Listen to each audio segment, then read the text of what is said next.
أعوذ بالله من الشيطان الرجيم. بسم الله الرحمن الرحيم.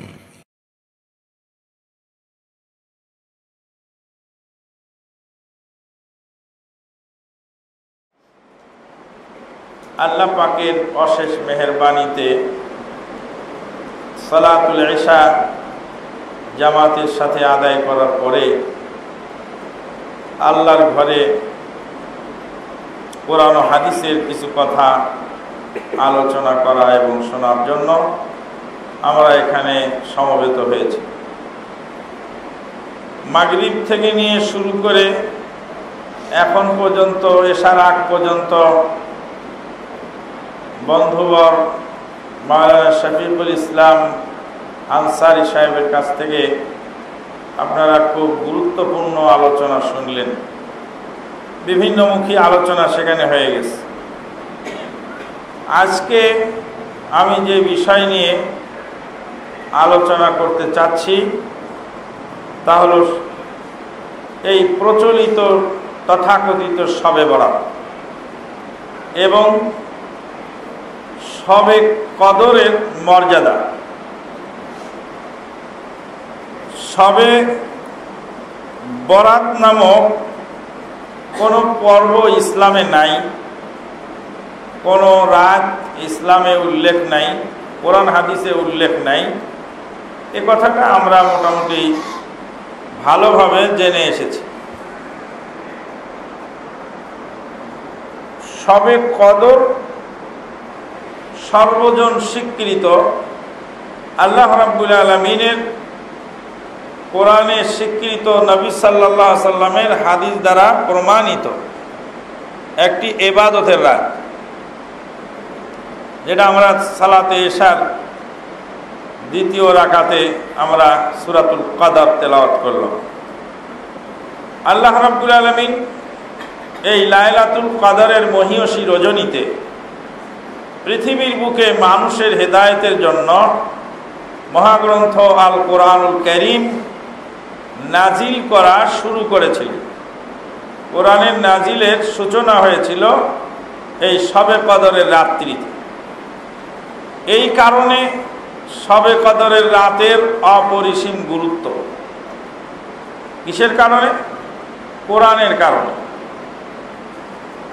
মানুষ যখন বিভ্রান্ত, মানুষ যখন হেদায়েতের আলো থেকে বিচ্যুত, শিরক বেদাত, জুলুম অত্যাচার, জাহেলিয়াতের গাঢ় অন্ধকার যখন আরব বিশ্বসহ সমগ্র পৃথিবীতে ছেয়ে গেল, আল্লাহ রাব্বুল আলামিন তখন হেদায়েতের আলোকবর্তিকা মহাগ্রন্থ আল কোরআনুল কারীম নবী মুহাম্মদুর রাসূলুল্লাহ সাল্লাল্লাহু আলাইহি ওয়াসাল্লামের উপরে নাজিল করলেন।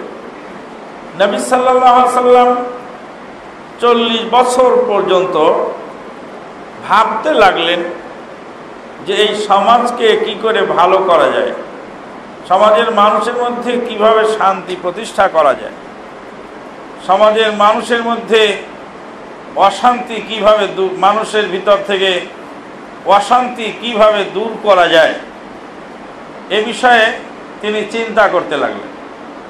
আল্লাহর নবী সাল্লাল্লাহু আলাইহি সাল্লাম তিনি একজন ছিলেন দয়ালু এবং মায়াবী মানুষ। সমাজের এই দুর্দশা দেখে, সমাজের দুর্দশা ঘুচানোর জন্য নিজের বুদ্ধি বিবেচনায় যতটুকু সম্ভব ততটুকু তিনি প্রচেষ্টা করে সমাজে শান্তি প্রতিষ্ঠা করার চেষ্টা করলেন। কিন্তু সেটা সফল হয়নি। কেন সফল হয়নি? 40 বছর পর্যন্ত নবী সাল্লাল্লাহু আলাইহি সাল্লাম বুদ্ধিপ্রাপ্ত হওয়ার পর থেকে 40 বছর পর্যন্ত খুব চেষ্টা চালালেন সমাজের ভিতরে শান্তি প্রতিষ্ঠা করার, কিন্তু শান্তি প্রতিষ্ঠাটা সফল হয়নি। 40 বছর পার হয়ে গেল, কিন্তু সমাজের মধ্যে শান্তি প্রতিষ্ঠা আল্লাহর নবী মুহাম্মদুর রাসূলুল্লাহ সাল্লাল্লাহু আলাইহি ওয়াসাল্লাম করতে সক্ষম হন। কেন?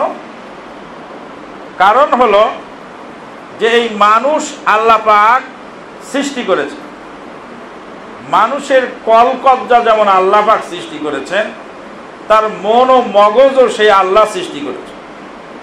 এই মন আর মগজকে কিভাবে পরিচালনা করলে ভালোভাবে চলবে এটা আল্লাহ পাক জানেন, দুনিয়ার মানুষের এটা জানা সম্ভব। যেই মেকারে, যেই বৈজ্ঞানিক মেশিন বানাইছে, মেশিনের নারী নক্ষত্র তার কাছে মুখস্থ, এটার কোন পার্টস কি কারণে নষ্ট হবে, কি কারণে ডিস্ট্রয় হবে, কোনটা কিভাবে চালাতে হবে, কোনটা নষ্ট হলে কিভাবে মেরামত করতে হবে, কোনটার সুবিধা অসুবিধা, মেরিট ডিমেরিট, তার সব মুখস্থ। এই জন্য সে মেশিনটা দিয়েছে, আবার মেশিন চালানোর জন্য সাথে একটা ছোট্ট ক্যাটালগ দিয়েছে যে এই মেশিনটা এই ক্যাটালগ অনুযায়ী চলবে। আবার ওটাকে চার্জ দেওয়ার জন্য একটা ছোট চার্জারও দিয়েছে। কারণ এক কোম্পানির মেশিন আর এক কোম্পানির ক্যাটালগ চলে না। একজন আবিষ্কার করলেন আর একজনের থিওরিতে চালালে ওটা চলে না। মানুষ যেহেতু আল্লাহ পাক সৃষ্টি করেছেন, তা এই মানুষকে চালানোর জন্য আসমানি সিলেবাস প্রয়োজন। আসমানি সিলেবাস আসার আগ পর্যন্ত নবী মুহাম্মদুর রাসূলুল্লাহ সাল্লাল্লাহু আলাইহি ওয়াসাল্লাম একজন মানুষ হিসাবে নবুয়ত পাওয়ার পূর্বে তিনি তার বুদ্ধি বিবেচনা দিয়ে সমাজে শান্তি প্রতিষ্ঠা করার চেষ্টা করে ব্যর্থ হয়ে গেলেন। লাইলাতুল কদরের মহিয়সী রজনীতে আল্লাহ রাব্বুল আলামিন জিবরিল আলাইহিস সালাতু ওয়াস সালামকে পাঠালেন, পাঠিয়ে বললেন যে ওই লোকটাকে একটু পড়তে বলো, ওই লোকটাকে একটু যা বলো যে পড়াশোনা করো। পড়াশোনা না করলে হবে না। কি নিয়ে পড়াশোনা করতে হবে? যেই মেশিন নিয়ে তোমার খেলামেলা, যেই মেশিনের মেকার হিসাবে তোমাকে দুনিয়ায় পাঠানো হয়েছে, যেই মেশিনকে সুষ্ঠুভাবে চালানোর জন্য, এই মানবরূপী মেশিনকে সুন্দরভাবে চালানোর জন্য যেহেতু তোমাকে নবী করে পাঠানো হয়েছে চালক হিসাবে, তো এই মেশিন সম্পর্কে জানতে হলে এই মানবরূপী মেশিনটা যিনি সৃষ্টি করেছেন তিনি ভালো বলতে পারবেন। আর তারই দেওয়া ক্যাটালগ আসমানি সিলেবাস, এটা তুমি পড়াশোনা করো। জিবরিল আলাইহিস সালাতু ওয়াস সালাম এসে বলেন, ইকরা ইয়া মুহাম্মদ, হে মুহাম্মদ সাল্লাল্লাহু আলাইহি সাল্লাম আপনি পড়ুন। নবী মুহাম্মদুর রাসূলুল্লাহ সাল্লাল্লাহু আলাইহি ওয়াসাল্লাম বলছেন, মা আনা বিকারিন, আমি পড়তে জানি না। আমি পড়তে জানি না, নিরক্ষর নবী। পড়তে জানেন না কেন? এর মধ্যেও একটা হিকমত আছে। কারণ তিনি যখনই পড়তে যাবেন তো কারো ছাত্র হতে হবে, আর যখনই ছাত্র হবে সঙ্গে সঙ্গে বলবে যে তুই কি জানিস। যেমন এখন বলে না ডাক্তার জাকির নায়েক কি জানে, ডাক্তার জাকির নায়েক কোথায় লেখাপড়া করলো, কার ছাত্র সে, বলে না তুই কি জানিস, তুই তো কালকের ছেলে, আমার কাছে পড়লি। মক্কার কাফেরের লিডারেরা বলতো যে কোনো একজন লিডারের কাছে বা যে কোনো একজন শিক্ষকের কাছে পড়লেই তুই আবার নবী হলে কি করিস, তুই তো কালকে আমার কাছে পড়লি, বলে না। এখন যদি আপনি হক কথা বলেন, এই তুই আমার ছাত্র হয়ে কি এত শিখছিস, এত বেশি কথা বলিস, এই তুই কালকের ছোকরা। আল্লাহ রাব্বুল আলামিন ব্যবস্থা দিলেন যে না, এই সিস্টেম যেন না আসে। আল্লাহ পাক বলছেন, আউযু বিল্লাহি মিনাশ শাইতানির রাজীম ওয়া মা কুনতা তাতলু মিন ক্বাবলিহি মিন কিতাব ওয়া লা তাখুতুহু বিয়ামিনিক ইযাল লারতাবাল মুবতিলুন ওয়া মা কুনতা তাতলু মিন ক্বাবলিহি মিন কিতাব। এরবে আপনি কোনো কিতাব ইতিপূর্বে পড়েননি। ওয়ালা তাখুতুহু বিয়ামিনি, আর ডান হাত দিয়ে তুমি কোনো দাগ ওঠানোনি খড়ি মাটিতে। ইযাল তাবাল মুবতিলুন, বাতিলপন্থীরা হতবাক হয়ে গেল। এই লোকটা লেখাপড়া শিখলো না, কোনোদিন কোনো প্রতিষ্ঠানে গেল না, এমনকি জীবনে কোনোদিন আল্লাহর নবী মুহাম্মদুর রাসূলুল্লাহ কোনোদিন কোনো সাগরে ভ্রমণ করেনি, কোনো নদীতে ভ্রমণ করেনি। আল্লাহ আকবার। সাগরে কোনোদিন ভ্রমণ করেনি। সাগরের ঢেউ সম্পর্কে কোরআনের আয়াত, সাগরের মুক্তা সম্পর্কে কোরআনের আয়াত, সাগরের শৈবাল সম্পর্কে কোরআনের আয়াত, সাগরের মিলন সম্পর্কে কোরআনের আয়াত, সাগরের বিভিন্ন বিষয় পুঙ্খানুপুঙ্খরূপে কোরআনের বর্ণনা। তাই ফ্রান্সের একজন ডাক্তার সাগরের মধ্যে সফর করতে গিয়ে কোরআন পড়তে পড়তে সেই ইসলাম কায়েম করে ফেলল। যে লোকটা জীবনে কোনদিন সাগর দেখেনি, সাগরে ভ্রমণও করেনি, আর সাগরের এই গভীর তথ্য সম্পর্কে এই কোরআনের আয়াত করতে গেল, নিশ্চয় এটা যিনি সাগরের মালিক, যিনি সাগর সৃষ্টি করেছেন তার পক্ষ থেকে এসেছে। আল্লাহু আকবার, সুবহানাল্লাহ বিহামদি সুবহানাল্লাহ।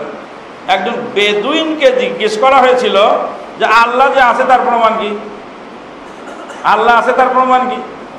বেদুইনকে জিজ্ঞেস করতে, বেদুইন লেখাপড়া জানে না। বেদুইন বলছে আল বারাতু তাদুল্লু আলাল বাঈর। কোথাও লাদা দেখলে বোঝা যায় ওখানে উট এসেছিল। উটের লাদা দেখলে বোঝা যায় উট এসেছিল। উট ছাড়া লাদা আসবে কোত্থেকে? ওয়াল আসারু ইয়াদুল্লু আলাল মাসির। কোথাও পায়ের চিহ্ন দেখলে বোঝা যায় এখানে কোনো মানুষ এসেছিল, বা গরু এসেছিল, বা ছাগল এসেছিল, বা কুকুর এসেছিল, বা বিড়াল এসেছিল। যার পায়ের ছাপ দেখা যাবে বোঝা যাবে এই প্রাণী এখানে হেঁটে গেছে। ওয়াল বিহারু জাতু আমওয়াজ। আর এই যে বিশাল সাগর আর এই এত ঢেউ। ওয়াস সামাউ জাতু আবরাজ। আর যে বিশাল আসমান আর এর মধ্যে এত নিহারিকা পুঞ্জ, এর মধ্যে এত নক্ষত্র রাজি খচিত। আল্লাহ পাক যে এই সুনিপন সুবিন্যস্ত ব্যবস্থা দিয়েছেন। ওয়াল আরদু জাতু ফিজাজ। আর এই যে বিস্তৃত জমিন আর এর মধ্যে অগণিত পথ এবং রাস্তায় বিভক্ত এই পৃথিবী। মানুষ কিভাবে কোন দিক দিয়ে যাবে, কোন পথ দিয়ে বের হতে হবে, কোন দিক দিয়ে মানুষ তার গন্তব্যস্থলে পৌঁছবে, তার একটা বন্দোবস্ত মানুষ করে রেখেছে। আলা ইয়াদুল্লু আলা লাতিফিল খাবির। তখন বলছে যে সে এটা কি প্রমাণ করে না একজন সুনিপুণ কারিগরে? আল্লাহু আকবার। একটা ঘটনা আমি মাঝে মাঝে বলে থাকি।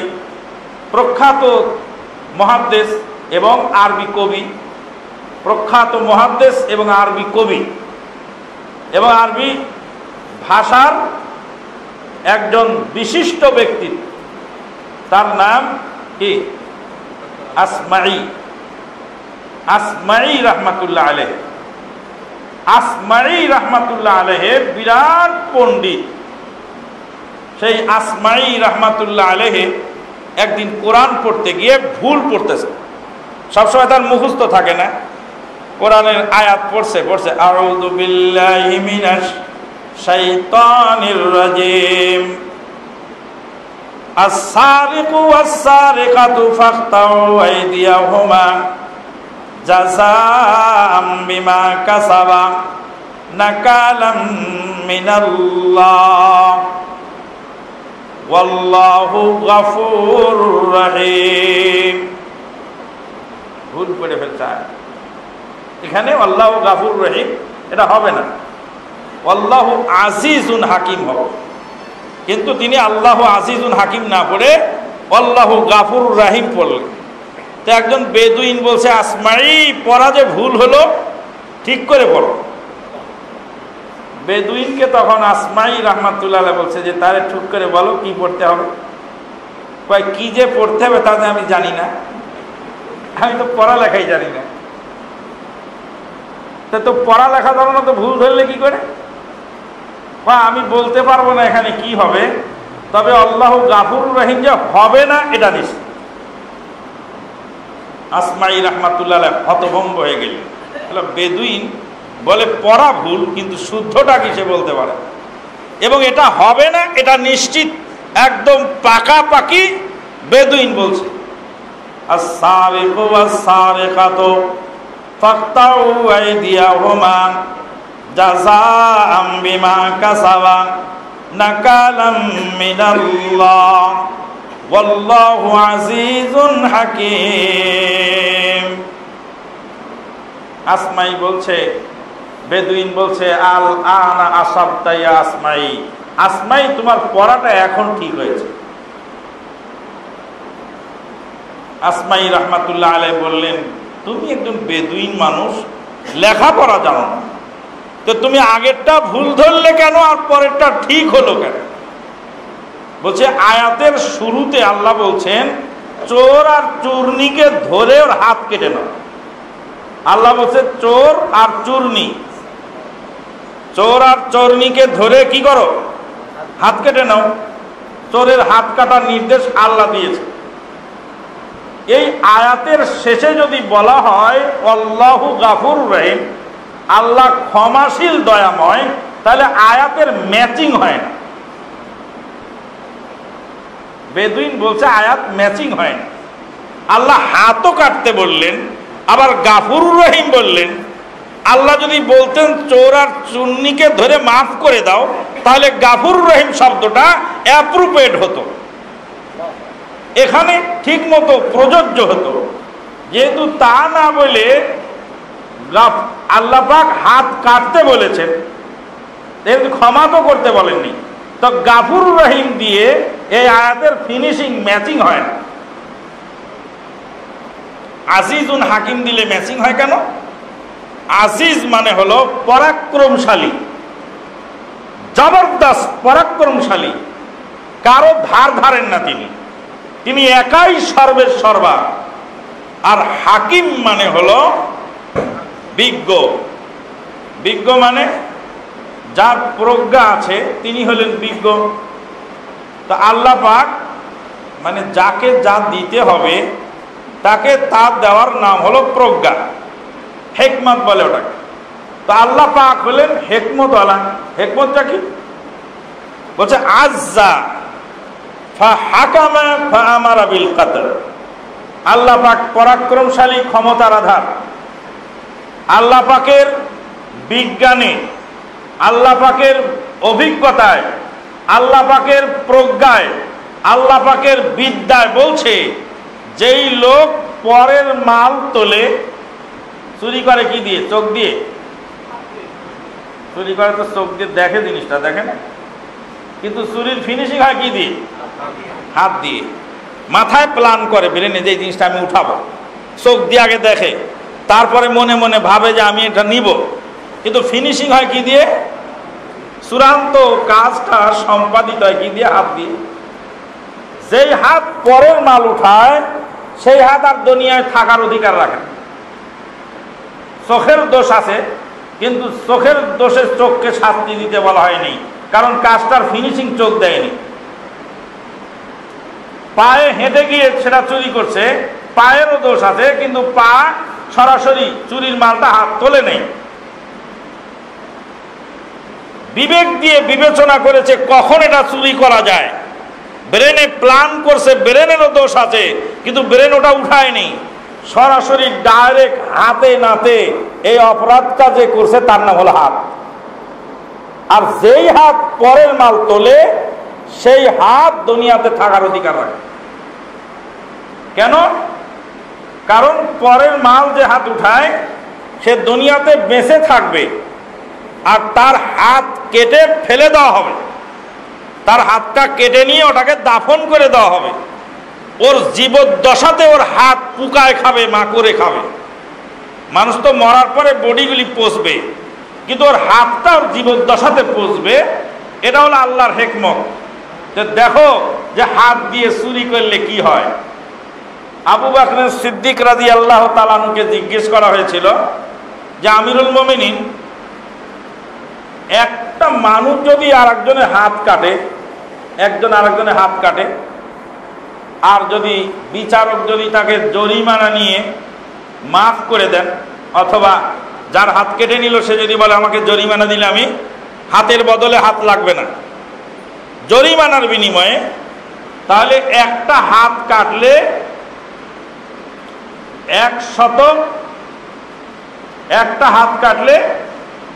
100 দিনার, 100 দিনার এক হাতের বদলে। 100 দিনার এক হাতের বদলে জরিমানা লাগে। একজন আরেকজনের হাত কেটে দিলে আর সে যদি জরিমানা নিয়ে ছেড়ে দিতে চায় যে আমার হাত কেটে ফেলেছে, ওর হাত কাটলে তো আমার কিছু লাভ হলো, আমি গরিব মানুষ, আমাকে জরিমানা দিক, তাহলে আমি মাফ করে দিলাম। জরিমানা নিয়ে যদি মাফ করে দিতে চায় তাহলে 100 দিনার। আর একটা মানুষকে যদি হত্যা করে তাহলে 1000 দিনার। একটা অঙ্গের বদলে 100 দিনার। 100 দিনার মানে হলো 100 স্বর্ণের টাকা, তার মানে 100 ভরি মানে 1.25 কেজি। একটা হাত কেটে নিলে আর সে যদি টাকার বিনিময়ে মাফ করে তাহলে 1.25 কেজি স্বর্ণ দিতে হবে, তাহলে ওর হাতটা বেঁচে যাবে। কথা কি বুঝাতে পারলাম? এখন কারো যদি সিকি টাকা চুরি করে, তো সিকি টাকার জন্য হাত কাটা হলো কেন? আমিরুল মুমিনিনকে বলা হচ্ছে যে ও লোক তো চুরি করছে সিকি, এক সিকি চুরি করার কারণে ওর হাতটা কাটা হবে কেন? এত মূল্যবান হাতটা যদি কেউ কাটে তাহলে 100 স্বর্ণ মুদ্রা জরিমানা দিতে হবে। যদি জরিমানা নিয়ে সে মাফ করতে রাজি হয় বাদী, আর বাদী যদি জরিমানা নিয়ে মাফ করতে রাজি না হয় তাহলে হাতের বদলে হাত কাটা যাবে ইসলামী আইনে। আবু বকর সিদ্দিক জবাব দিলেন, বললেন যুল্লুল খিয়ানাতে আরখাসাতহা ফাফহাম হিকমাতাল বারি। বলছে খিয়ানতের অপমান তার হাতের দামটা কমিয়ে দিয়েছে। এই হাতের অনেক দাম, কিন্তু যে হাত 1000 টাকা দামের মোবাইলটা উঠালো, এটা আমানুল্লাহ মাদানির হাত, এটা বিক্রি হবে কত টাকা? বিক্রি হবে আপনারা কত টাকা দিয়ে কিনতে পারেন, আর আমি কত টাকা হলে হাতটা বেচতে পারি? হবে বিক্রি। কিন্তু এই আমানুল্লাহ মাদানি যদি আর একজনের 1000 টাকা দামের মোবাইলটা উঠায় পকেটে রাখে, চুরি করে, আর চুরি যদি সাব্যস্ত হয়ে যায় আর ইসলামী আদালতে বিচারের কাঠগড়ায় দাঁড়ালে এই হাতটা আর বাঁচবে না, এটাকে কেটে ফেলতে হবে। তাহলে এত দামি হাত এত কম দানা জিনিসের বিনিময়ে কাটা হলো কেন? এই কয় টাকার জিনিস চুরি করছে, এজন্য হাতটা কেটে নেওয়া হবে কেন? এত মূল্যবান জিনিস কাটা হবে কেন? আবু বকর সিদ্দিক রাদিয়াল্লাহু আনহু মুসলিম জাহানের খলিফা বলতেন যুল্লুল খিয়ানাতে আরখাসাতহা, খিয়ানতের অপদস্থতা, খিয়ানতের অপমান তার হাতের দাম কমিয়ে ফেলেছে। হাতের দাম ছিল অনেক, কিন্তু খিয়ানত করার কারণে হাতের আর কোনো মূল্য ইসলামী আদালতে নেই। আমার একটা দোষ আছে, কারণ একটা বিষয়ে কথা বলতে গেলে আর এক দিকে চলে যায়, এটা একটা আমার মেনিয়া দোষ কারণ হলো কি, এই যে লাইনে আসে কথা। আবু বকর সিদ্দিক বলেন ফাফহাম হিকমাতাল বারি, তাহলে আল্লাহর হিকমত, সুনিপুণ কারিগরের হিকমতটা বোঝো। আল্লাহ পাক হাকিম, তাই হাকিমের হিকমত অনুযায়ী ওর হাত কাটাটা উচিত। এই জন্য হাত কাটার পরে বলছেন আল্লাহু আজিজুন হাকিম। বেদুইন বলছে এখন আয়াতের ফিনিশিংটা একবারে পুরাপুরি ম্যাচিং হয়েছে। আল্লাহু আকবার। বেদুইন লেখাপড়া জানে না, তারপরে আয়াতের ম্যাচিং বোঝে ভালো, যে এটার সাথে এটার ম্যাচিং হয়। বলতেছিলাম যে নবী মুহাম্মদুর রাসূলুল্লাহ সাল্লাল্লাহু আলাইহি ওয়াসাল্লাম যেই কোরআনুল কারীম আনলেন পৃথিবীতে, আল্লাহর তরফ থেকে এই কোরআনুল কারীম তামাম পৃথিবীর মানুষকে অক্ষমতার মাঝ সাগরে ফেলে দেবে। অক্ষমতার মাঝ সাগরে পৃথিবীর মানুষ হাবুডুবু খাচ্ছে, আর বলছে এই কোরআনের মতো একটা কোরআন আনো, বলে এটা আনা সম্ভব নয়। কোরআনের মতো 10টি সূরা বানায় আনো, এটাও সম্ভব নয়। একটি সূরা বানায় আনো, বলে এটাও সম্ভব নয়। একটি আয়াত বানায় আনো, এটাও সম্ভব। যখন কোনোটাই সম্ভব হলো না, তখন ইসলামকে ক্ষতিগ্রস্ত করার জন্য আন্তর্জাতিক ক্ষতি সম্পন্ন মুফাসসিরে কোরআন বাজারে নেমে গেল, আর কোরআনের অপব্যাখ্যা করতে লাগলো। আউযু বিল্লাহি মিনাশ শাইতানির রাজিম। হামিম ওয়াল কিতাবিল মুবিন ইন্না আনজালনাহু ফি লাইলাতিন মুবারাকাহ ইন্না কুন্না মুনজিরিন। নিশ্চয় আমি উহা নাজিল করেছি বরকতের রাত্রি।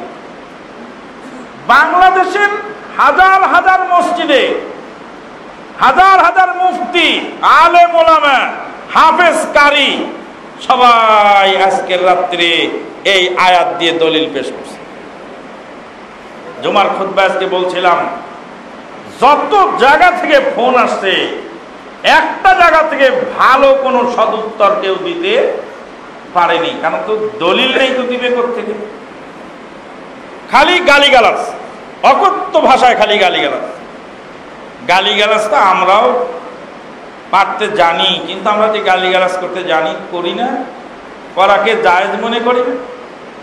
আমার উস্তাদ মাওলানা আব্দুল গাফফার শামসী, উনি যাত্রাবাড়ির মোড়ের মধ্যে এক বেকারির সামনে দাঁড়ায় আছেন শবে বরাতের রাতে। এইভাবে শবে বরাতের রাতে বেকারিওয়ালা কচ্ছপ বানাইছে, কুমির বানাইছে, সাপ বানাইছে, ব্যাং বানাইছে, বিচ্ছু বানাইছে। তো আব্দুল গাফফার শামসী সাহেব দাঁড়িয়ে দাঁড়িয়ে দেখছেন শবে বরাতের বেকারির দোকানের সামনে। তো বলছে, হুজুর আপনি বেকারির সামনে এখানে দাঁড়িয়ে কি দেখেন? কয়, বাবারে তোমরা সব কিছুই বানাইছো, একটা কুত্তা বানাও নাই। আমার বড় স্বাদ জাগলো যে এই শবে বরাতের রাত্রে একটা কুত্তা খায়। তো তোমরা এত কিছু বানাইলা, সাপ বানাইলা, কচ্ছপ বানাইলা, বিচ্ছু বানাইলা, বাঘ বানাইলা, কুমির বানাইলা, ঘড়িয়াল বানাইলা, ক্রোকোডাইল বানাইলা, কত কিছু বানালে তোমরা, কিন্তু একটা কুত্তা বানাও নাই। আমার খুব ইচ্ছা হয়েছিল একটা কুত্তা খাওয়ার, তাই দেখতেছি তোমাদের এই গ্যালারিতে একটা কুত্তা আছে কিনা। অমুসলিম, তুমি কত নিচে নেমে গেলে। তুমি থাইল্যান্ডের রাস্তার মোড়ে মোড়ে দেখো না যে ওরা সাপ পুরায় পুরায় খাচ্ছে? তুমি কি তার চেয়েও মেলস হয়ে গেলে? তুমি মুসলিম হয়ে শবে বরাতের রাত্রে তোমাকে কি বলে, সাপ, কচ্ছপ, ব্যাং এগুলি বানায় খাওয়া লাগবে? ইন্না লিল্লাহি ওয়া ইন্না ইলাইহি রাজিউন। মৌলভী সাহেবের তো তেজারত, এটা তো ব্যবসা। একবারও ভেবে দেখলো না যে এই লোকটা ব্যবসাটা ছাড়লো কেন? শবে বরাতের রাত্রে পকেট বুঝাই আমাদেরও হতো। এখন শবে বরাত চলে গেল, শবে বরাত ছেড়ে দিলাম, আর পকেটে টাকা থাকে না। মুনাজাত ছেড়ে দিলাম, পকেটে টাকা থাকে না। মানুষের বাড়িতে ফয়তা খাওয়া ছেড়ে দিলাম, পকেটে টাকা থাকে না। বেতনের টাকা একটাও খরচ হয়নি, যখনই হারাম খেয়ে বেড়াইছি রাস্তায় রাস্তায়। কোনোদিন না কোনোদিন মরা বাড়ির দাওয়াত থাকছেই। 200-500 টাকা, পেটটাও ভর্তি হয়েছে, 200-500 টাকাও পকেটে আসছে। এটা ছেড়ে গেল কেন? খাওয়াটা বন্ধ হলো কেন? শবে বরাতের রাত্রিতে সারা বছরের কামাই হয়েছে একবার। এটা হলো বাৎসরিক হালকাতা। খাবারের আয়োজন থাকছে, টাকা পয়সা থাকছে, এত কিছু ছেড়ে দিয়ে কেন এই ত্যাগটা স্বীকার করে, কেন আপনার গালটা আমি শুনলাম? আপনি গালি দেওয়ার আগে একটু ভাবলেন? মৌলভী সাহেব কোরআনের আয়াতের ব্যাখ্যা করতেছেন, তিনি হলেন আন্তর্জাতিক ক্ষতি সম্পন্ন মুফাসসিরে কোরআন। হামিম ওয়াল কিতাবিল মুবিন ইন্না আনজালনাহু ফি লাইলাতিন মুবারাকাহ। নিশ্চয় আমি উহা নাযিল করেছি বরকতের রাত্রিতে। ইন্না কুন্না মুনজিরিন ফিহা ইউফরাকু কুল্লু আমরিন হাকিম। সেই দিন গুরুত্বপূর্ণ, সেই রাতে গুরুত্বপূর্ণ বিষয় স্থিরীকৃত হয়। ফকির মিসকিন ভালো খাবে আর ভাগ্য রজনীতে সব ভালো পাবে, কিন্তু ফকির মিসকিন ওই দিন অত ভালো খায়, খাওয়ার পরেও তো সারা বছর আপনার বাড়িতে আপনি যা পাকাইছেন ওটাই খাচ্ছে, কিন্তু ফকির মিসকিন তো 100 বাড়িতে খেয়ে বেড়াচ্ছে। তো ফকির মিসকিনের সারা বছর দুঃখ দুর্দশা বদনসিব যাচ্ছে না কেন? অভাব অনটন যাচ্ছে না কেন? হামিম ওয়াল কিতাবিল মুবিন ইন্না আনজালনাহু ফি লাইলাতিন মুবারাকাহ, নিশ্চয় আমি ওহা নাযিল করেছি বরকতের রাতে। বরকতের রাত কোন রাত? সবে বরাত না সবে কদর? সবে কদর। আল্লাহু আকবার। এই সবে বরাতের সাথে এবার যোগ হলো পটকা ফুটানো আর যোগ হলো অগ্নি পূজা। আব্দুল হক মুহাদ্দিস দেহলভী রহমাতুল্লাহ আলাইহি, ভারতের একজন প্রখ্যাত আলেম, তিনি বলছেন যে এটা হিন্দুদের দীপালি পূজা থেকে এটা এসেছে। হিন্দুদের দীপালি পূজার অনুকরণে এই মোমবাতি জ্বালানো, আগরবাতি জ্বালানো, এই জিনিসগুলি এসেছে। শবে বরাতের নামে যতটি হাদিস বানানো আছে সব হাদিস হলো জাল আর দই। সবগুলি হাদিস মিলাইলে 3টা কেন্দ্রবিন্দুতে ঘুরবে। একটা গেল হলো আয়াত, আয়াত হলো সবে কদরের আয়াতকে সবে বরাতে লাগাই দেবে। এই জায়গায় আপনাকে আমাকে যে জিনিসটা জানা জরুরি সেটা হলো এই, কিয়ামতের আগ পর্যন্ত কুরআনের আয়াত দিয়ে আপনার কাছ থেকে অনেক কিছু আদায় করবে। 22,000 হাদিসের হাফেজ সৈয়দ নজরুল ইসলাম, 22,000 না কত হাজার হাদিসের বলে হাফেজ হইল। মানুষে বলে যে 22,000 হাদিসের হাফেজ সৈয়দ নজরুল ইসলাম। সে বলতেছে যে হানাফি মাযহাবের কথা তো কোরআনে আছে। কোরআনে কোথায় আছে হানাফি মাযহাবের কথা? ইন্নী ওয়াজ্জাহতু ওয়াজহিয়া লিল্লাহি ফাতারাস সামাওয়াত ইন্নী ওয়াজ্জাহতু ওয়াজহিয়া লিল্লাযী ফাতারাস সামাওয়াতি ওয়াল আরদি হানিফা ওয়া মা আনা মিনাল মুশরিকিন। এই যে হানাফি মাযহাবের কথা কোরআনে আছে। তো হানাফি হানিফা, এখানে হানিফা ওয়া মা আনা মিনাল মুশরিকিন। আরে হানিফা মানে কি? বলে মানে আমি জানি না, হানিফা এখানে আছে, বাস এটা মানতে হবে, কোরআনে আছে। তাহলে হানিফা যদি থাকে তাহলে কোরআনে সীতা দেবীর নাম আছে না? হিন্দুদের সীতা দেবীর নামও তো কোরআনে আছে। বিসমিল্লাহির রহমানির রহিম লিইলাফি কুরাইশিন ইলাফিহিম রিহলাতাশ শিতা'i ওয়াস সাইফ। রিহলাতাশ সীতা, সীতা মানে কি? হিন্দুদের সীতা দেবী না শীতকাল? রিহলাতাশ শিতা'i ওয়াস সাইফ। কোরআনের আয়াত তুলে ধরবে, তুলে ধরে ধরে আপনাকে বলবে এই যে করতে হবে এটা, এই যে করতে হবে এটা, এই যে করতে হবে এটা। এই মহামারী থেকে বাঁচার উপায়টা কি? এই পয়েন্টটা আপনাকে আগে শিখতে হবে। কথাটা ভালো করে মনে রাখুন। নবী সাল্লাল্লাহু আলাইহি সাল্লাম উযু করতেছিলেন, আর উযুর পানি লোকেরা ধরে নিচ্ছিল, সাহাবায়ে কেরামগণ থুতু ফেলছেন, থুতুটা ধরে নিচ্ছে, গায়ের ঘাম পর্যন্ত আতরের শিশির মধ্যে নিয়ে নবী সাল্লাল্লাহু আলাইহি সাল্লামের গায়ের ঘামকে সাহাবায়ে কেরামগণ সুগন্ধি হিসাবে ব্যবহার করত। আল্লাহর নবীর গায়ের ঘাম যদি সাহাবায়ে কেরামগণ নিতে পারেন, তো কোনো আলেমের গায়ের ঘাম সাধারণ মানুষ নিতে পারে না? আল উলামাউ ওয়ারাসাতুল আম্বিয়া, আলেমরা হলেন নবীদের ওয়ারিস। নবীর ঘাম যদি সাহাবীরা নিতে পারেন, তা আলেমরা পারবেন না কেন? আলেমের ঘাম কেন সাধারণ মানুষ নিতে পারবেন না? নবীর ওযুর পানি যদি বরকতের জন্য সাহাবায়ে কেরামগণ নিতে পারেন, তাহলে আলেম ওলামাদের অজুর পানি সাধারণ মানুষ নিতে পারবে না কেন? আর এটাই হলো পীর সাহেবদের দলিল, যে পীর সাহেবের অজুর পানি, থুতু, কাশকফ এগুলির মধ্যে বরকত। কেন?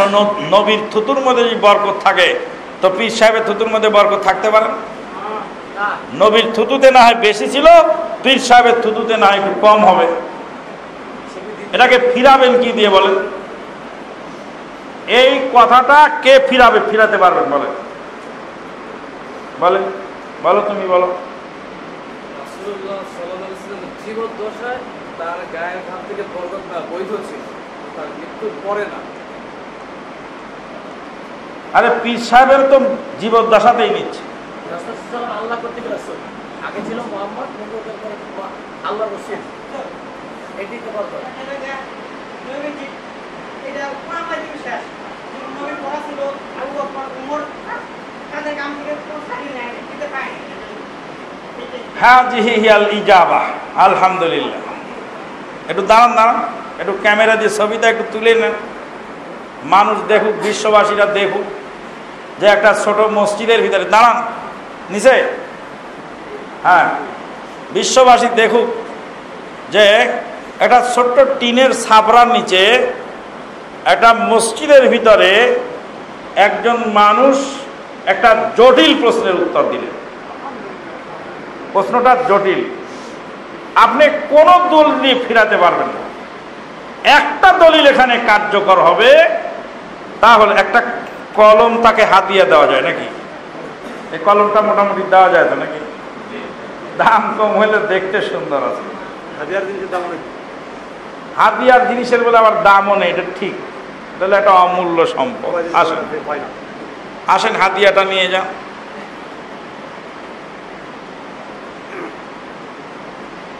জাযাকুমুল্লাহ খায়রান, বারাকাল্লাহু ফীকুম, হাইয়াকাল্লাহ। তাহলে জবাবটা কি হলো? যে আল্লাহর নবী সাল্লাল্লাহু আলাইহি সাল্লাম ইন্তেকাল করলেন, আল্লাহর নবীর পরে খেলাফতের দায়িত্ব পেলেন কে? আবু বকর সিদ্দিক রাদিয়াল্লাহু তাআলা আনহু। আবু বকর সিদ্দিক রাদিয়াল্লাহু তাআলা আনহুর গায়ের ঘাম কোন সাহাবী নেন নাই। ওমরে ফারুকের গায়ের ঘাম কোন সাহাবী নেন নাই। ওসমান রাদিয়াল্লাহু তাআলা আনহুর শরীরের অজুর পানি, থুতু, বরকতের আশায় পৃথিবীর কেউ নেন নাই। আলী ইবনে আবি তালেবের অজুর পানি, থুতু কেউ বরকতের জন্য নেননি, গায়ের ঘাম নেননি। আল্লাহর নবী সাল্লাল্লাহু আলাইহি ওয়াসাল্লামের ইন্তেকালের পরে আর কোন সাহাবীর শরীর থেকে বরকত অপর সাহাবী না নেওয়াতে প্রমাণিত হলো। যদি এই সিলসিলা অপরের জন্য বৈধ থাকতো, তারাও এই সিলসিলা জারি রাখতে। যেহেতু জারি রাখেননি, তাহলে ওই পর্যন্ত শেষ। এরপরে আর নতুন করে 1400 বছর পরে এসে নারী ধর্ষণকারী লম্পট চরিত্রহীন পীর, ওই পীর, ওই ভণ্ড পীর, ওই খবিস, সেই নারী ধর্ষণকারী চরিত্রহীন খবিস পীর, এই খবিসের কাছ থেকে এই বরকত নেওয়ার কোনো সুযোগ ইসলামী শরীয়তে নেই। যে পীর নারী ধর্ষণ করছে তার কথা বলছি, রাগ করার কায়দা নেই। আপনি যদি নারী ধর্ষণ না করে থাকেন তো তাহলে আপনি ওর থেকে আলাদা, আপনি ভাগ্য ভালো বেঁচে গেছেন। সুবহানাল্লাহি বিহামদিহি সুবহানাল্লাহ। আজকে মানুষ কোথায় গেছে, কোন পর্যায়ে গেছে, মানুষের আখলাক কোন পর্যায়ে চলে গেল বন্ধুগণ। তাহলে কোরআন বুঝবো কার মাধ্যমে? কোরআন কার মাধ্যমে বুঝবো? নবী মুহাম্মদুর রাসূলুল্লাহ সাল্লাল্লাহু আলাইহি সাল্লামের মাধ্যমে। আল্লাহর নবী কোরআনকে যেভাবে ব্যাখ্যা দিয়েছেন সেইভাবে আমাকে বুঝতে হবে। ওয়াইজা কুরিয়াল কুরআনু ফাসতামিউ লাহু ওয়া আনসিতু লাআল্লাকুম তুরহামুন। কোরআন পড়া হলে চুপ করে থাকো, সূরা ফাতিহা পড়ো না। কোরআন পড়া হলে চুপ করে থাকতে হবে, আয়াতে যদি নির্দেশ হতো তাহলে আল্লাহর নবী সাল্লাল্লাহু আলাইহি ওয়াসাল্লাম আমাদেরকে চুপ করেই থাকার নির্দেশ দিয়ে যেতেন। আপনি 1400 বছরে যে কোন লাভ সাহেব যে আপনি কোরআনকে নতুন করে ব্যাখ্যা করেন? তাহলে হামিম আল কিতাবিল মুবিন, এটা হাফেজ ইমাদউদ্দিন ইবনু কাসির রাহিমাহুল্লাহ বলছেন এই আয়াত হলো লাইলাতুল কদরের শানে নাজিল হয়েছে। আপনি এতদিন পরে এসে বলবেন এটা সবে কদর, সবে বরাত, কশ্চিন কালে হতে পারে না। তাহলে আয়াত গেল। এরপরে দুইটা হাদিস, তিনটা হাদিস আছে।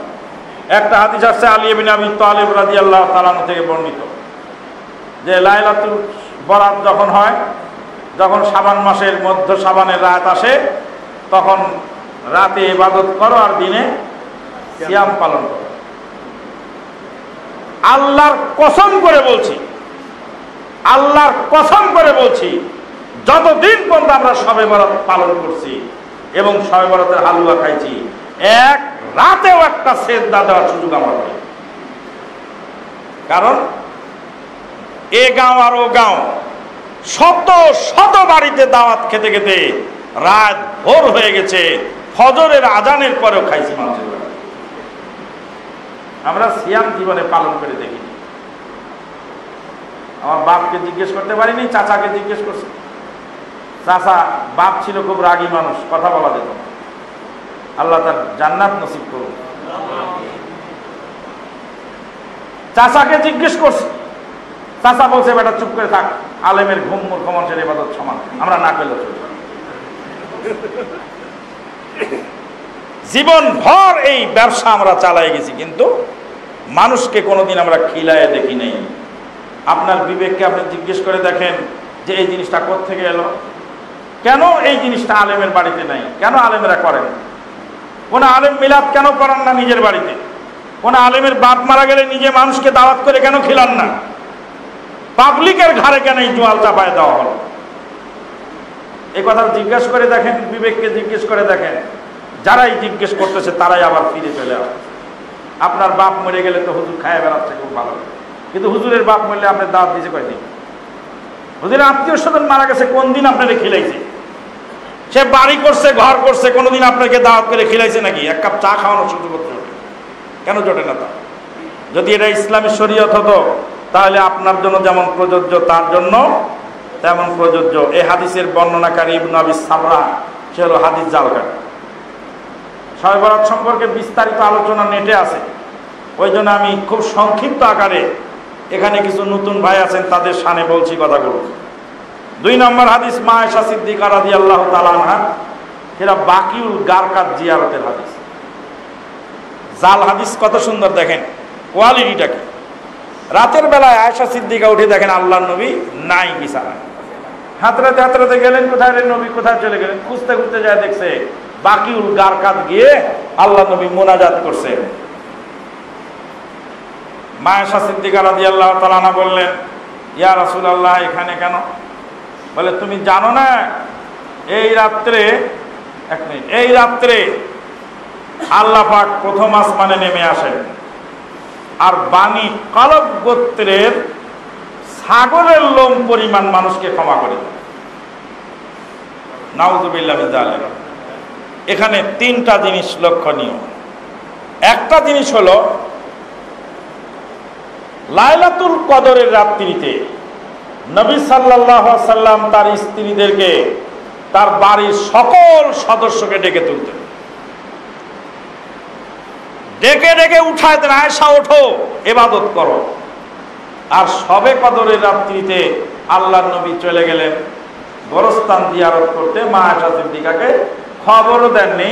আয়েশা সিদ্দিকা খুঁজে যায়, দেখতেছেন হাতরাতে আসে। এত বড় বরকতের রাত আর এত বড় ফজিলত যে কলব গোত্রের ছাগলের লোম পরিমাণ মানুষকে আল্লাহ ক্ষমা করেন। আর এই রাত্রিতে আল্লাহ নবী একা একা চুপিসারে ইবাদত করছেন, কোন উম্মতকেও খবর দেন নেই, তার সহধর্মিনী মা আয়েশা সিদ্দিকাকেও খবর দেন। বলেন তো নবীকে কিভাবে অপমান করা হয়েছে এই হাদিসে? নবীকে কিভাবে, নাউযুবিল্লাহ মিন যালিক, এই হাদিস যদি ঠিক হতো তাহলে নবীকে সেলফিশ বানানো হতো, যে নিজের মুক্তির জন্য গোপনে গিয়ে রাতের অন্ধকারে আল্লাহর কাছে কাঁদছেন, কিন্তু উম্মতের কাউকে খবর দেন নাই। এমনকি তার সহধর্মীর পাশ থেকে উঠে গেছেন, তাকেও বলেনি ও আয়েশা ওঠ, তুই 2 রাকাত পড় বা তুই আল্লাহর কাছে ইবাদত কর। অথচ সহিহ হাদিসে আসছে নবী সাল্লাল্লাহু আলাইহি সাল্লাম লাইলাতুল কদরের রাত্রিতে কি করতেন? আরে খুঁচা মারতেন, গুতায় তুলতেন, লাইলাতুল কদরের ইবাদত করো। তাহলে জাল হাদিস মানেই হলো নবীকে অপমান করা, জয়ীফ হাদিস মানেই হলো নবীর সম্মানের খেলাফ করা। নবীকে অপমান অপদস্থ করার জন্য জাল জয়ীফ হাদিসগুলি মানুষে বানিয়ে নবীর নামে চালিয়ে দিয়েছে। 3 নম্বর হাদিস, এই হাদিসে 1 নম্বর সমস্যা হলো যে নবী আয়েশা সিদ্দিকাকে ডাকলেন না। 2 নম্বর সমস্যা হলো এই হাদিসের বর্ণনার মধ্যে হাজ্জাজ বিন আরতাত আছে, যার বর্ণনায় বিচ্ছিন্নতা পাওয়া গেছে। 3 নম্বর সমস্যা হলো আল্লাহ পাক প্রথম আসমানে নেমে আসেন, বানি কলব গোত্রের ছাগল পরিমাণ মাফ করেন। তোমার আল্লাহ তো সব জায়গায় আছে, আবার নামেন কেন? হ্যাঁ, তোমার আল্লাহ তো কলবে আছেন, আবার নামেন কেন? তোমার আল্লাহ তো নামেন না, তোমার আল্লাহ তো সব জায়গায়। 4 নম্বর সমস্যা হলো সহিহ বুখারী এবং মুসলিমের হাদিস, আল্লাহ পাক প্রত্যেক রাতে নেমে আসেন। বাংলাদেশের প্রখ্যাত আলেমে দ্বীন আহলে হাদিস আন্দোলনের মহতারাম আমিরে জামাত doctor professor Asadullah Ghalib sir জেলখানায় বসে আছেন চেয়ার পেতে, আর জেলার সাহেব যাচ্ছেন শবে বরাতের রাত্রে সুগন্ধি মেখে জামা গায়ে দিয়ে মসজিদের দিকে। ডক্টর গালিব স্যার বলছেন, জেলার সাহেব জামাই সেজে কোথায় যাচ্ছেন? বলছে, সর্বনাশ করছে, আস্তাগফিরুল্লাহ, ভেবেছিলাম আপনি বাংলাদেশের বড় আলেম, শুনেছিলাম আপনি নাকি বিশ্ববরেণ্য একজন আলেম, আপনি আন্তর্জাতিক খ্যাতি সম্পন্ন একজন আলেমে দ্বীন, আর আপনি জানেন না আজকে শবে বরাতের রাত? ডক্টর গালিব স্যার বললেন, শবে বরাতে কি হয় ভাই, কি হয়? এ রাতে আল্লাহ প্রথম আসমানে নেমে আসে, সমস্ত বান্দাকে ডেকে ডেকে বলেন, কে আছো ক্ষমা প্রার্থী, তোমাকে ক্ষমা করা হয়েছে। ডক্টর গালিব স্যার বললেন, আপনার আল্লাহ বছরে 1 রাতে নামেন, আর আমার আল্লাহ প্রত্যেক রাতে নামেন।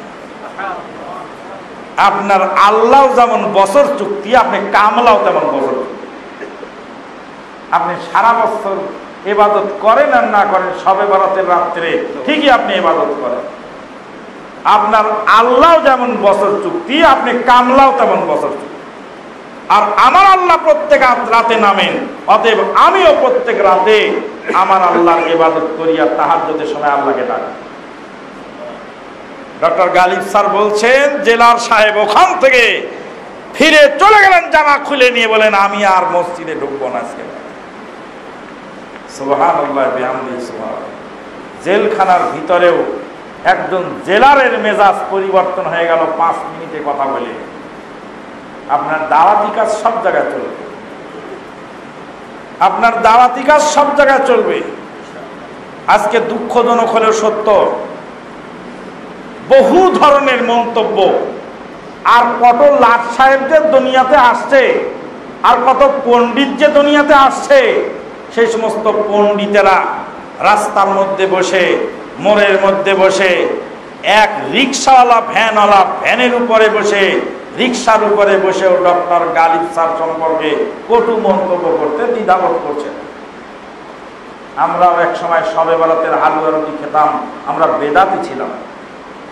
আমরা এক সময় হাত তুলে সম্মিলিত মোনাজাত করতাম, আমরা বেদাতি ছিলাম। আমরা মানুষের বাড়িতে ভয়তা খেয়ে বেড়াতাম, আমরা বেদাতি ছিলাম।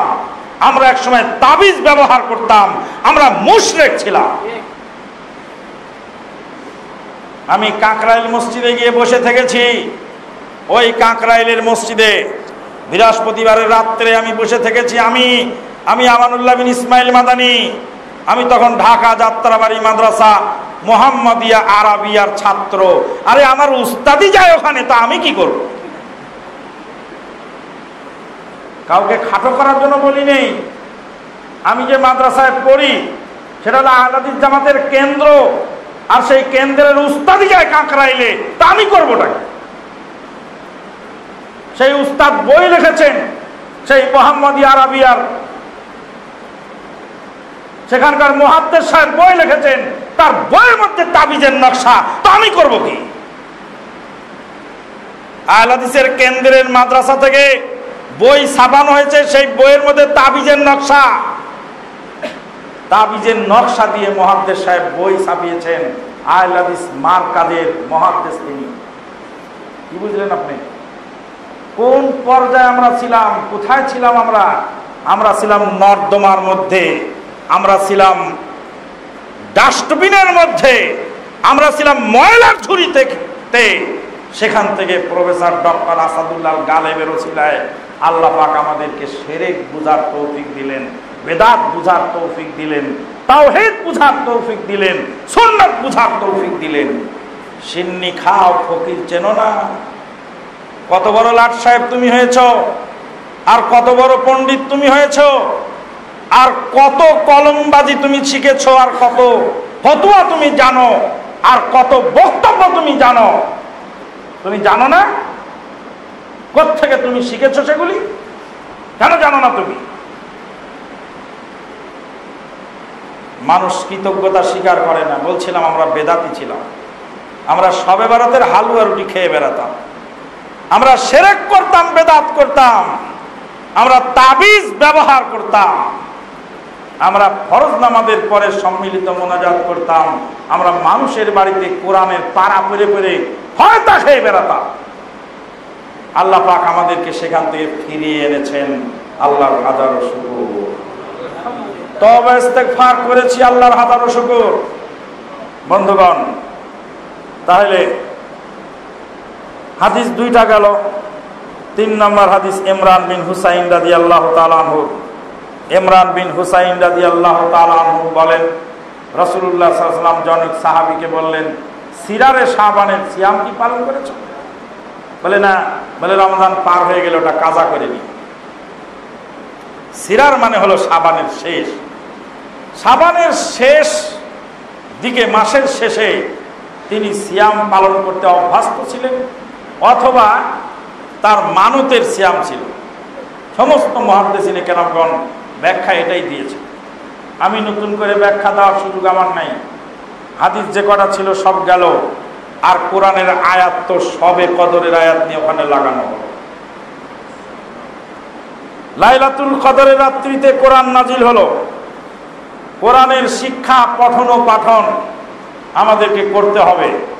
কোরআন ভিত্তিক জীবন গড়ার জন্য কোরআনটাকেই বুঝতে হবে আগে। নবী সাল্লাল্লাহু আলাইহি সাল্লাম মসজিদ বানালেন মদিনায় গিয়ে, মসজিদ বানালেন মদিনায় গিয়ে। মক্কায় 13 বছর ছিলেন, 13 বছরের মধ্যে কোনো মসজিদ বানান নাই। কিন্তু লাইলাতুল কদরের রাত্রিতে ইকরা নাজিল হওয়ার সাথে সাথেই তিনি মাদ্রাসা বানালেন আগে। দারুল আরকামের যায়েদ বিন আরকাম রাদিয়াল্লাহু তাআলার বাড়িতে মাদ্রাসা তালিমের ব্যবস্থা করলেন। আমাদেরকে তালিমের ব্যবস্থা করতে হবে, কোরআন সুন্নাহকে বুঝতে হবে, বোঝার চেষ্টা করতে হবে। ওমা আলাইনা ইল্লাল বালাগ। আর আমি কিছু বলবো না, অতি বক্তব্য দেওয়া জরুরি মনে করি না। তবে শেষ প্রান্তে একটা প্রশ্ন করব, যিনি এই প্রশ্নের উত্তর দিবেন তাকেও আর একটা পুরস্কার দিব ইনশাআল্লাহ। এই মসজিদেই আমি আলোচনা করেছিলাম। কেউ যদি আপনাকে বলে যে বাংলাদেশের এত বড় বড় আলেম ওলামা আছেন, টাইটেল পাস আলেম আছেন, দাওরায়ে হাদিস পাস আলেম আছেন, তারা কি কোরআন হাদিস বোঝে না? যে এই প্রশ্নের জবাব আপনি কিভাবে দিবেন? এর জবাব, সঠিক জবাব যিনি দিতে পারবেন, এই মসজিদে আমি আলোচনা করেছিলাম, বিশদ আলোচনা এই পয়েন্টের উপরে, এই প্রশ্নের উপর। জি, তারা ইসলামের ফ্রেমের ভিতর ঢোকে না, তারা সত্যিকারের ইসলামের ফ্রেমের ভিতর ঢোকে না,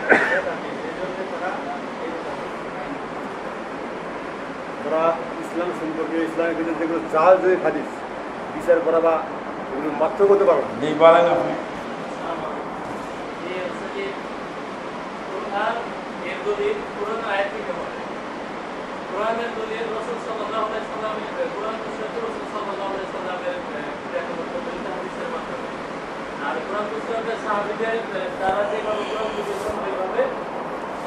আমাদের দেশের টাইটেল পাস আলেম বড় বড় টাইটেল বড় আলেম আছে না, দাওরায় হাদিস পাশ আলেম আছে না, তারা এত পড়ালেখা করলেন, দাওরায় হাদিস টাইটেল, এত কিছু পড়ালেখা করার পরেও তাদের ভিতরে পরিবর্তন এলো না কেন? আহলে হাদিস উলামায়ে কেরামগণ আর মাযহাবী আলেমগণের মধ্যে এই তালিমের ক্ষেত্রে মৌলিক পার্থক্য কি?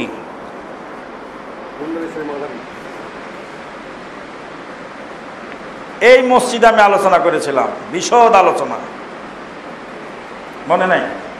যেহেতু মনে নাই তাই উত্তর দিতে পারবেন।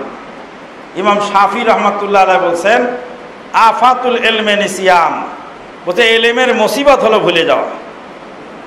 এলেমের মুসিবতটা কি? ভুলে যাওয়া।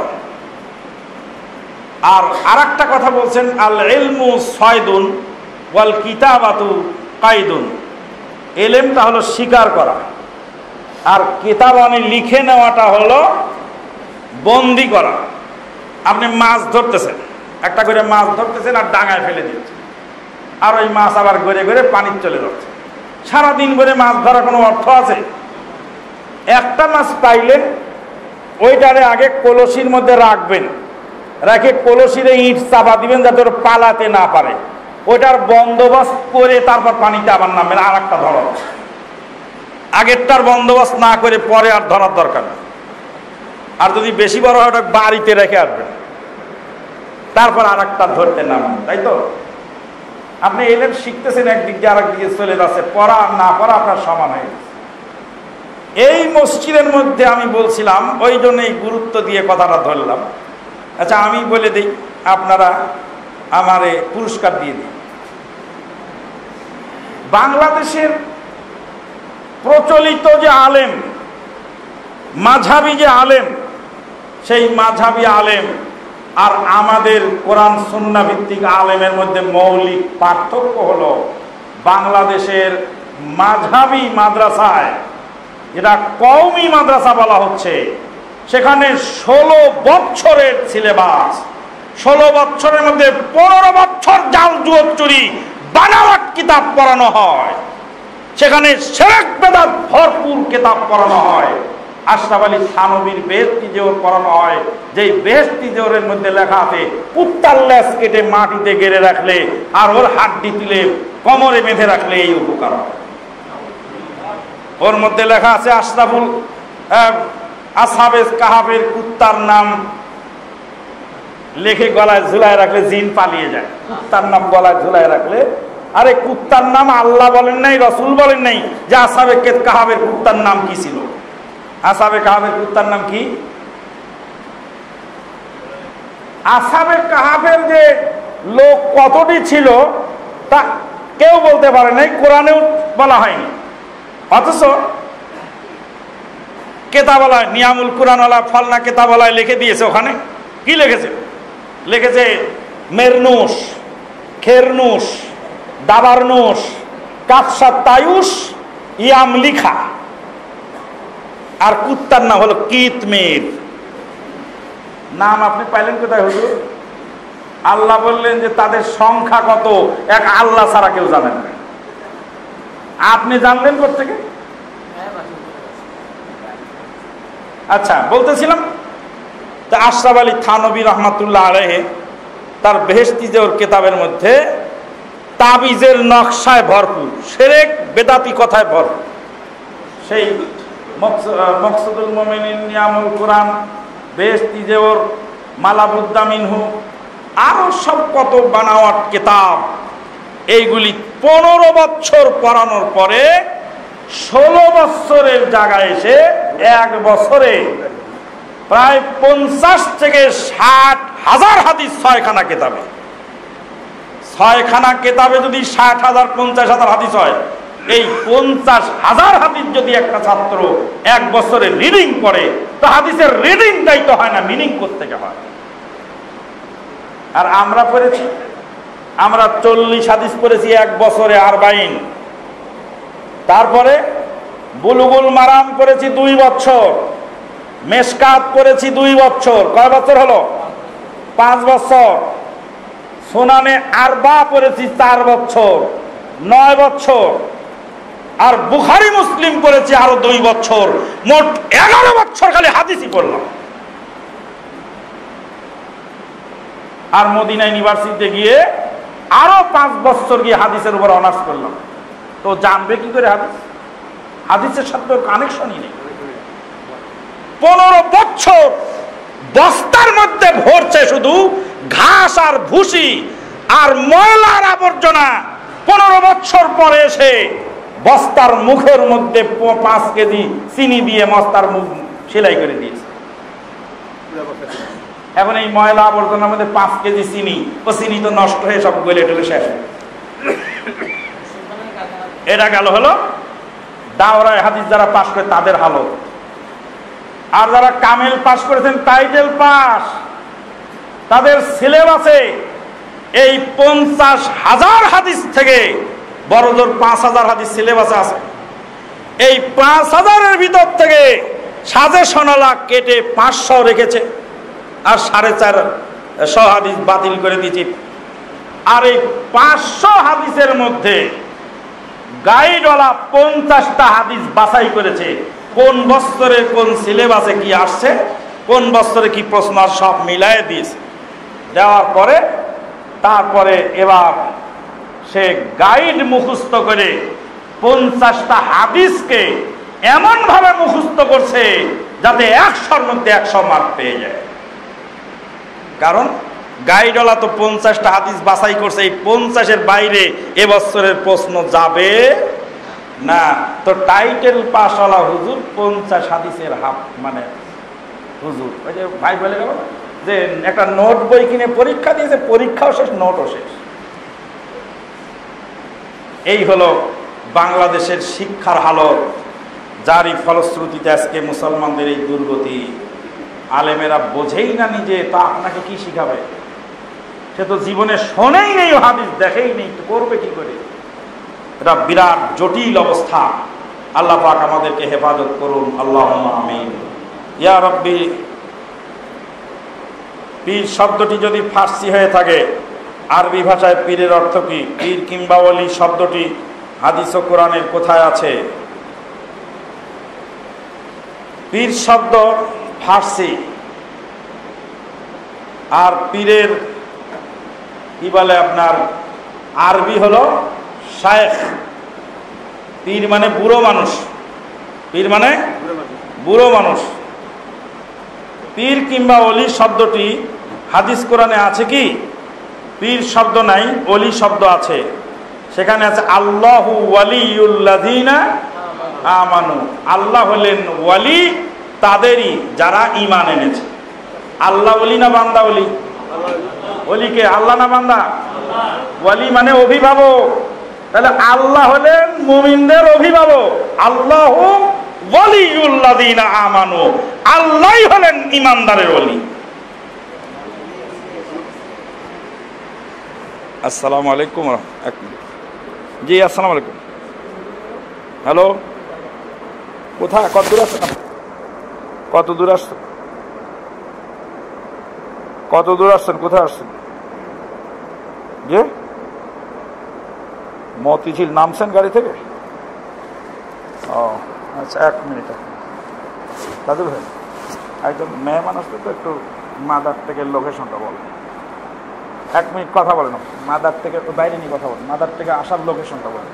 মাঝেরাত একজন মেহমান আসতেছে, তো ওই ওনাকে লোকেশন বলতে হচ্ছে। জি, আর কারো প্রশ্ন আছে? ওইখানে আরেকটা বাকি রয়ে গেছে।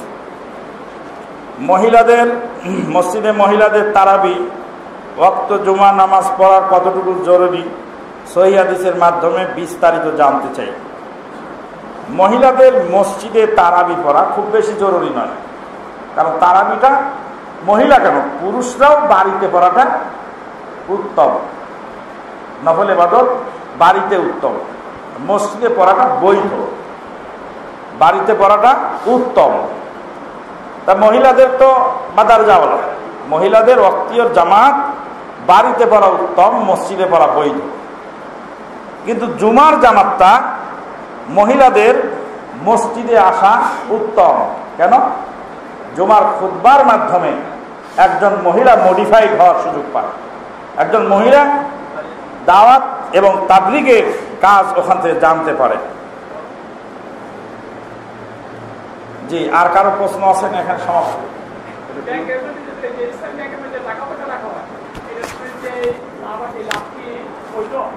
ইসলামী ব্যাংকটা হলো মন্দের ভালো। ইসলামী ব্যাংক মন্দের ভালো। ইসলামী ব্যাংক সুদ থেকে বাঁচার চেষ্টা করতেছে, পুরাপুরি পারে কিনা আল্লাহু আলাম, পারার চেষ্টা করে বা খুব চেষ্টা করছে। একজন মানুষ খালে পড়ে গেছে, ও বাঁচার জন্য হাত পাও নাড়াচাড়া করছে, আর একজন খালে পড়ে মাথা নিচু করে চুপ করে বসে আছে, কিন্তু সমান সমান না। এই ইসলামী ব্যাংক সুদ থেকে বাঁচার চেষ্টা করছে, সব জায়গায় পেরে ওঠে না, কিন্তু যতটুকু পারে ততটুকু করে।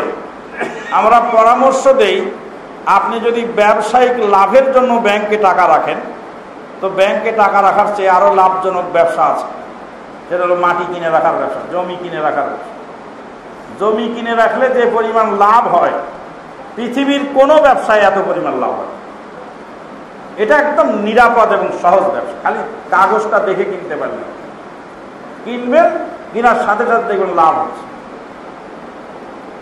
আর যদি কেউ অপারগ হয়ে, বিধবা মহিলা বা তার ব্যবসা করে খাওয়ার মতো যোগ্যতা নেই, অচল মানুষ, কিছু টাকা ইসলামী ব্যাংকে রাখছে, ওখান থেকে কিছু লভ্যাংশ আছে, ওই দিয়ে সংসারটা চলে, মাজুর হিসাবে সে রাখতে পারে, মন্দের ভালো। কারণ ইসলামী ব্যাংক ফিক্সড কাউকে কোনো টাকা দেয় না, মাসে মাসে একটা ফিক্সড দেয় অ্যামাউন্ট, কিন্তু বছর শেষে একটা ফাইনাল হিসাবে কতটুকু পেল সেই অনুপাতে বিগত দিনে যা দেওয়া হয়েছে ওটা বাদ দিয়ে বাকিটা দেওয়া হয়। যেমন আপনার লেবার কাজ করতেছে, আপনি তাদেরকে ডেলি খোরাকি দিয়ে যাচ্ছেন, খোরাকি দিতে দিতে কাজ শেষ হলে তারপর হিসাব মিলাচ্ছেন, অথবা সপ্তাহে শেষে হিসাব মিলাচ্ছেন। তো ঠিক এইভাবে তারা একটা অ্যামাউন্ট দিয়ে যায় আনুমানিক, ফাইনাল হিসাবের সময় এসে তারা সেখানে পার্সেন্টেজ বাইর করে। অতএব যদি তা হয় তাহলে সেক্ষেত্রে সমস্যা হওয়ার কথা নয়। আশা করি আমরা শেষ করে দিতে পারি নাকি? ওয়ালাইকুম আসসালাম।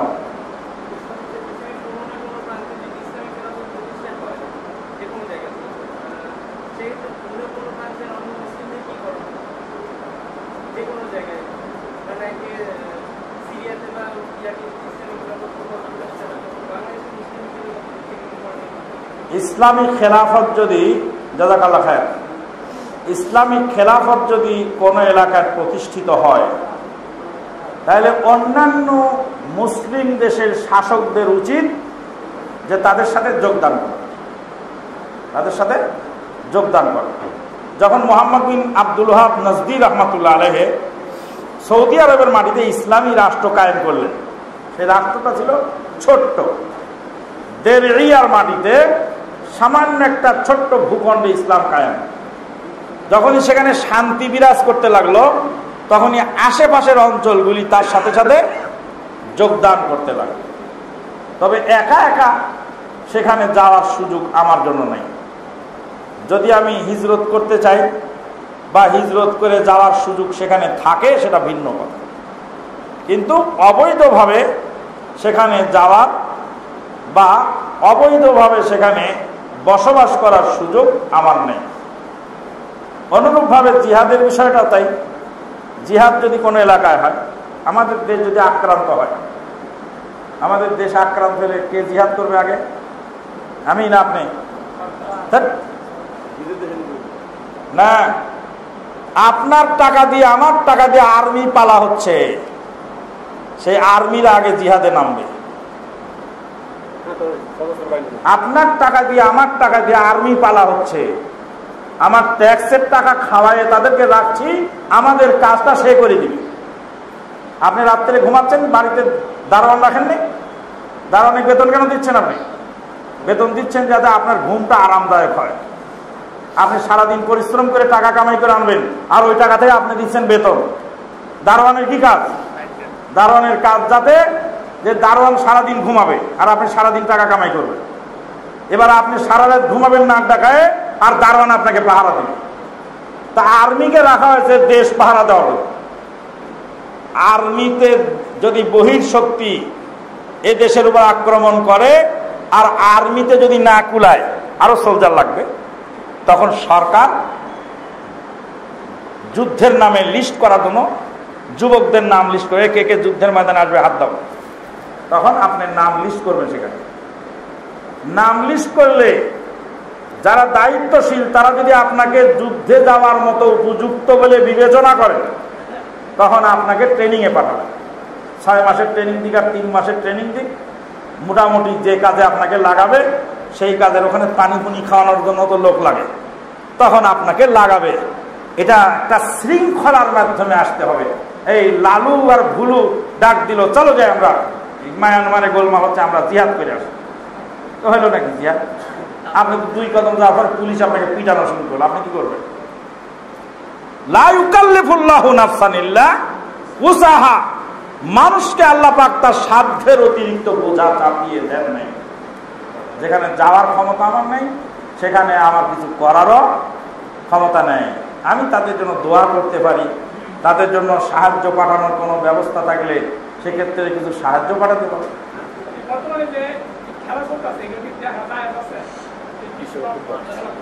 বর্তমান যে খেলা চলছে, এই খেলাগুলি হলো অবৈধ, এর দেখা অবৈধ, এর জন্য ব্যানার বানানো অবৈধ, এর জন্য একটি টাকা, একটা মিনিট, একটা সেকেন্ড ব্যয় করা অবৈধ। গোটা মুসলিম জাতিকে, গোটা যুব সমাজকে পঙ্গু করার জন্য, গোটা যুব সমাজের মেধাকে নস্যাৎ করার জন্য এই সমস্ত খেলা দিয়ে মুসলমানদেরকে ইয়ে করে রাখা হয়েছে। হাজার হাজার ছাত্র পরীক্ষায় ফেল করতেছে এই খেলার খেতায় আগুন দেওয়া। হাজার হাজার পরহেজগার মানুষ তারা এই সালাত ফেল করতেছে, আর সালাতের মধ্যে চিন্তা করতে কতক্ষণে টিভিটা আলাদা এখন সালাতে আল্লাহর নাম জপো না, বাকি খেলার নাম জপো না। আমি তখন ইয়াং ম্যান, নারায়ণগঞ্জ ফরাজিকান্দা বড় মসজিদের খাতিব, 40 জন যুবক রেডি করছি, 40 জনের মতো যুবক, 40 থেকে 50 জন, 40 থেকে 50 জন যুবক রাতে ফজরের সময় উঠে একজন আরেকজনের দরজা পিটায় ডেকে বাইর করে ফজরের জামাত ধর। একসাথে গিয়ে তারা ফজর করে, আর একসাথে গিয়ে তারা নদীতে সাঁতার কাটে, একসাথে তারা সিয়াম পালন করে, একসাথে তারা তারাবি করে, একসাথে তারা রাত্রি জাগরণ করে, একসাথে তারা বই পড়ে, একসাথে তারা লাইব্রেরি ওয়ার্ক করে, একসাথে তারা বিভিন্ন কাজ করে। এরকম প্রায় 40 থেকে 50 জন যুবক রেডি আমার। আমি গেলাম ফাজেল পরীক্ষা দিতে, আর দেশে আসলো 20 কাপ, 20 কাপ মানে 20-এর কাপ তাদেরকে পিলাইয়ে দিল। বিশ্বকাপ না, ওটা 20-এর কাপ, 20-এর পিয়ালা তাদেরকে পান করিয়ে দিয়ে তারপরে আমি 1 মাস পরীক্ষা দিয়ে এসে দেখি একজনও নাই তাহাজ্জুদ ফজরের সময় উঠা তো দূরের কথা, ওয়াক্তের জামাতেও আসে। 50 জন এই যুবক হারিয়ে গেল। কেন গেল? এই খেলায়। মদিনা ইউনিভার্সিটি একজন প্রফেসর বলছে, আল্লাহর কসম মুসলমানদের মাথায় পোকা ঢুকেছে, আল্লাহর কসম ফুটবলের ভিতরে হাওয়া ছাড়া কিছু নাই। বলছে আল্লাহর কসম ফুটবলের ভিতরে হাওয়া ছাড়া কিছু নেই, বাতাস ছাড়া কিছু নেই। এই বাতাসের পিছনে মানুষ দৌড়াচ্ছে, হাওয়ার পিছনে দৌড়াচ্ছে। আল্লাহ রহম করুন আমাদের। এবার বন্ধুগণ, মনের দুঃখ আর কি বলি, বহু আমরা শুনেছি, বহু আমল, বহু এলেম চর্চা বেড়ে গেছে, কিন্তু এলেমের তুলনায় আমলের পরিমাণ কম। আমলটা আমরা কমিয়ে দিয়েছি। আমরা গবেষণা করতে করতে আমাদের দিন পার হয়ে যাচ্ছে, কিন্তু আমরা আমল করতে পারছি। আল্লাহ পাক আমাদেরকে আমল করার তৌফিক দান করুন।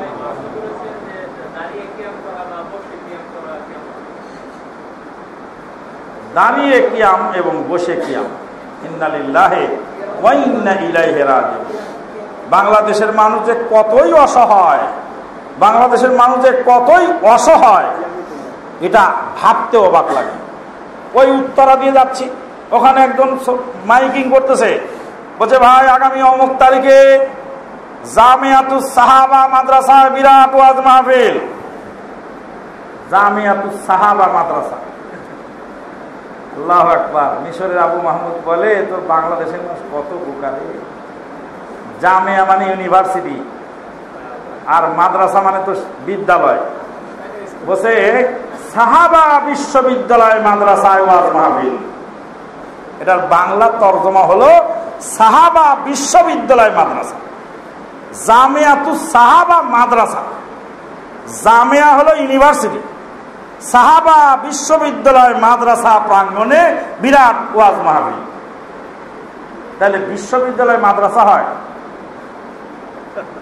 জামিয়া শব্দের অর্থ যদি সে জানতো তাহলে জামিয়া শব্দটা ওই ছোট্ট একটা মাদ্রাসার ক্ষেত্রে লাগাতো না। কিয়াম শব্দের অর্থ দাঁড়ানো, তো কিয়াম আবার বসে বসে করে কেমন করে? দাঁড়িয়ে কিয়াম আর বসে কিয়াম, ইন্না লিল্লাহি ওয়া ইন্না ইলাইহি রাজিউন।